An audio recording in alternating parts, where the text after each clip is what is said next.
আপনি মসজিদে গেলেন, মসজিদে গিয়ে দাঁড়ানোর নিয়মটা বাংলাদেশের 99% মসজিদে দাঁড়ানোটা হয় না। যেটা হয় এটা সুন্নত বিরোধী।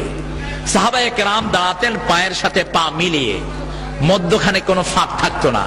আর আমাদের ঢাকার বারোয়ানি মসজিদে ইমাম সাহেবেরা ঘোষণা দেয় 4 আঙ্গুল ফাঁক করে দাঁড়ায়। কি বলেন, কথাটা কি ভুল বললাম না ঠিক? তো এই যে পা ফাঁক করে দাঁড়ানোটা হলো বেদাত, আর পা মিলিয়ে দাঁড়ানোটা হলো সুন্নাত। আপনি শুধু পা মিলাবেন না, এই জামার এই পাশটা ছিটতো সাহাবায়ে কেরামের, জামার এই পাশটা ছিটতো, এত টাইট হয়ে পাশাপাশি লেগে দাঁড়াতেন, পিছন থেকে কেউ লাইন ভেদ করে সামনে যেতে পারতেন না। এইভাবে যেন আমরা দাঁড়াতে পারলে আল্লাহ তৌফিক দান করুক। হাদিসে এসেছে কাব বিল কাব, কাতিফ বিল কাতিফ, টাকনুর সাথে গোড়ালির সাথে গোড়ালি, আর কাদের সাথে কাঁধ। এইভাবে আপনি নামাজে দাঁড়াবেন। নামাজে দাঁড়িয়েই আপনি সানা পড়বেন। অনেকগুলো সানা বিশ্বনবী সাল্লাল্লাহু আলাইহি ওয়াসাল্লাম পড়তেন। আল্লাহুম্মা বাঈদ বাইনি ওয়া বাইনা খাতায়া, আপনারা হয়তো শুনেছেন। আব্দুর রাজ্জাক সাহেব বোধহয় ওটার উপরেই কথা বলেছেন, জান্নাত জাহান্নামের কথা বলতে গিয়ে।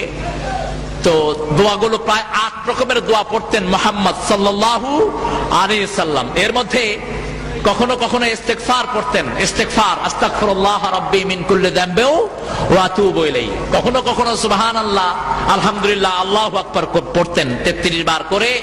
এটা আপনারা পাবেন নাসিরউদ্দিন আলবানীর কিতাবুস সালাতের ভিতরে। রাসূলুল্লাহর নামাজ, নাসিরউদ্দিন আলবানী, যিনি মসজিদ নববীতে হাদিস পড়াতেন।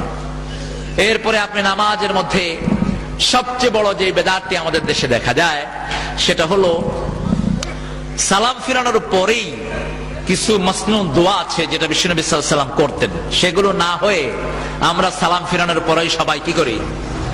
কথা বলেন না কেন?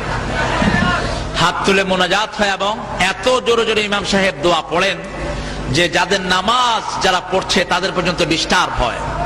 এতটাই মূর্খ যে কোরআন শরীফ পড়া, যেখানে নামাজের পাশে আওয়াজে কোরআন শরীফ পড়া হাদিসে নিষেধ করা হয়েছে, ঠিক কিনা বলেন?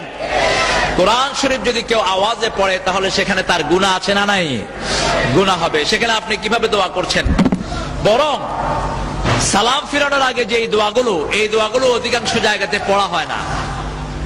এরপরে আপনি দেখবেন নিয়তটা বেঁধেই সূরা ফাতিহা শুরু করা হয়, আল্লাহু আকবার, আলহামদুলিল্লাহি রাব্বিল আলামিন।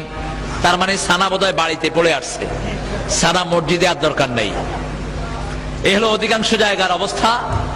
তো আমরা পার্সোনালি যে সমস্ত জায়গাতে সুন্নতের নামাজ নেই, সল্লু কামা রাআইতুমুনি উসাল্লি, এগুলোতে আমরা রেগুলার নামাজ পড়বো না। আমরা রেগুলার নামাজের জন্য ওই মসজিদটাকে বাছাই করে নেব যে মসজিদের সুন্নত অনুযায়ী নামাজ হয়। রাজি আছেন তো আপনারা?